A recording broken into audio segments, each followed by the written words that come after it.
Hello, this is the translation for part three of Echo and Narcissus. It's really the second portion of the Latin. Remember, part one was English, part two was Echo is still a body, and then this is part three where they actually meet.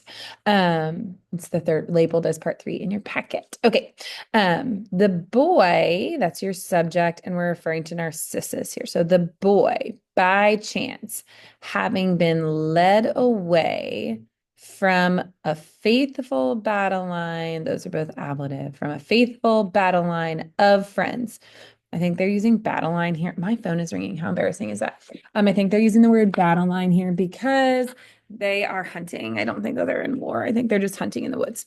Okay, so by chance, the boy, having been led away from his faithful battle line of friends, of companions, had said, now remember, he's kind of lost. Remember in the lines beforehand, he's wandering. So he says, is anyone present? And present Echo had responded. Those verbs are both, the one two I just boxed, those two verbs are both pluperfect, had verbed. So he had said, who is present? And present Echo had responded. If you look at that line, it is really clever because it's like verb and then the echo and then and in the middle. So it's cute. Cute is not a good word. It's clever, maybe clever that he is physically making it look like an echo and then also echoing the sound. That's clever. Right. This one, I can tell that it's masculine. So I'm talking about Narcissus. This one, and now we're in the present, stands amazed, is amazed. And as, that's oot, as he sends out his gaze, his glance into all the parts, he shouts magna voce in a loud voice. Those are both ablatives. In a loud voice. Come here. That is your right here that I'm drawing an arrow to. That is your comparative. Not comparative. Imperative. Goodness gracious, y'all. Imperative. This is a command. Come over here. Okay. I also want to point out that omnis with that is looks nominative, but it's a place where they changed it from an e to an I to fit the meter, and it really does match partes. So into all the parts. So, and as he was sending out his glance into all the parts, he shouts in a loud voice, a great voice, come here. That one, I can tell it's echo because it's feminine. That one calls the calling one, the one calling. That's a present active participle. He looks around. And again, and then here's a little ablative. With no one coming, it's an ablative absolute. He says, and then I'm going to switch colors for here because it's broken up. I'm going to put it in blue. It says, why are you fleeing me? That's your accusative direct object. Why are you fleeing me? And I'm going to switch to a different, back to that green so you can see. And as many words, like as he said, this is really as many, quote, the quantity he said, the same number of words he receives. So he receives the same number in totality, the same number of words, like as he said. I don't like as for quote. Um, Maybe like he receives the entirety of the words as many as he said. That's where we get our word like quotient. It has to do with numbers. He gets back the same number of words that he said. She literally just repeats him. Why are you fleeing from me? Right? Right. He stops. He stands still. And I like stand still better because I got stand in there. He stands still. And having been deceived by the image of another voice, he says, let us meet here.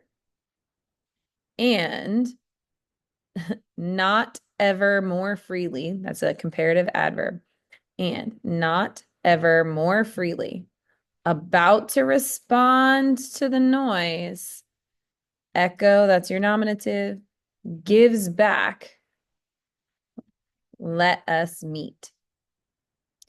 And she herself favors her own words. So she favors her own words. She goes to him. And having left from the woods, that's a good ablative. She goes to, and it's a purpose clause, to throw her arms so that she might throw. That's a subjunctive and a purpose clause. Her arms, direct object, like on the neck, having been hoped for. The hoped for neck, the longed for neck. She's been thinking about hugging him. She's longing to do so. She goes and actually does it. That one, this is Narcissus, flees. And fleeing, he says, now this is the line that's so harsh. Withdraw, that's your another imperative. I'll do an arrow like I did earlier. Withdraw your hands, that's a direct object, from the grasps. And then remember we talked about it's kind of like she's grabbed her hands around his back. He's saying, let go of me. Withdraw your hands from our back. I would die rather than like let there be a supply, that's your predicate nominative, of us for you. I will die. I would rather die than let there be a supply of us for you. Remember, us is really a singular, a supply of me, Narcissus, for you, Echo.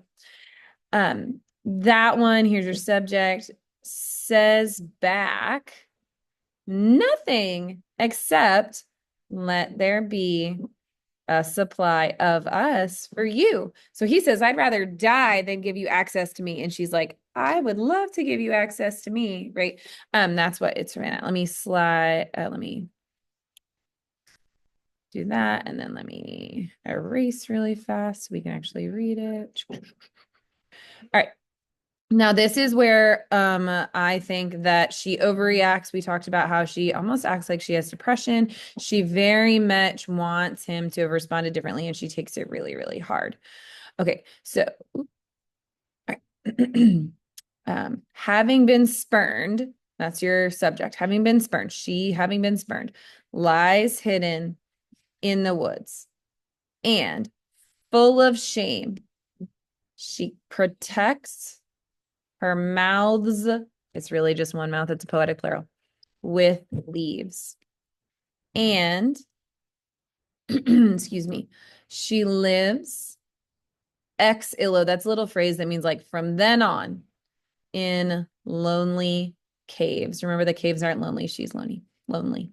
But nevertheless, her love sticks, clings maybe. She can't let it go.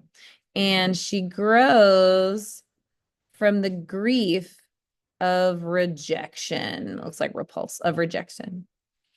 Wakeful worries, like worries that won't let her go to sleep, diminish her wretched body. Good little chiasmus there. And poverty, leanness, leads away, diminishes her skin. Yikes. And all of the moisture, here's all the moisture of her body, that's a genitive, goes out into the airs. That's another poetic plural, into the air. Oh, she gets so dehydrated.